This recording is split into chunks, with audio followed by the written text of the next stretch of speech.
Basic books అన్ని తీసుకొని. మీ జర్నీలో అసలు మీకు ఇన్స్పిరేషన్ ఎవరు మాటల్లో?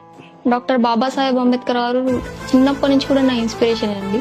ఒక దళిత సామాజిక వర్గంకి చెంది సొసైటీ నుంచి ఎంతమంది ఎన్ని ప్రెజర్స్ చేసినా నా జాతి కోసం నేను పోరాడి నా జాతి అందరికీ సమాన హక్కులు ఇస్తాను అని అతను నడిచిన విధానం నాకు ఎప్పుడు ఇన్స్పైర్ ఉండేది. అతని చదువు వల్ల ఇన్ని కోట్ల మంది భవిష్యత్తు మారినప్పుడు నా చదువు వల్ల నా కుటుంబం నా భవిష్యత్తు మారదా అని ఒక థాట్ వచ్చేది. అండ్ ఈ ఎగ్జామ్స్ క్యాన్సిల్ అవ్వడం ఇవన్నీ జరుగుతున్నప్పుడు కూడా అతను ఫేస్ చేసిన స్ట్రగుల్ తో పోలిస్తే నా స్ట్రగుల్ ఎంత అని కూడా నేను అనుకునేదాన్ని. అప్పటి సిచ్యువేషన్స్ వేరు, ఇప్పటి సిచ్యువేషన్స్ వేరు. అప్పుడు అన్ని సిచ్యువేషన్స్ ఎగ్నెస్ట్ గా ఉన్నా, ఫైనాన్షియల్ ప్రాబ్లమ్స్ ఉన్నా, సొసైటీ ప్రాబ్లమ్స్ ఉన్నా, ఇంట్లో హెల్త్ బాగాలేకపోయినా అతను అంతా అచీవ్ చేసినప్పుడు మనకి ఇన్ని రిసోర్సెస్ ఉన్నాయి, ఒక మంచి ఫ్యామిలీ ఉంది, ఫైనాన్షియల్ గా కూడా బాగానే ఉన్నాం, నేను ఎందుకు చేయలేను అన్నట్టు అనిపించేది. బి ఎడ్యుకేటెడ్ అని అతని కొటేషన్ కూడా నాకు ఎప్పుడు ఇన్స్పిరేషన్ ఇచ్చేది. అండ్ మేకల్నే బలిస్తారు పులుల్ని కాదు అని ఒక కొటేషన్ కూడా ఉండేది. మేకలాగా ఉండొద్దు పులుల్లాగా ఉండాలి అనుకునేదాన్ని.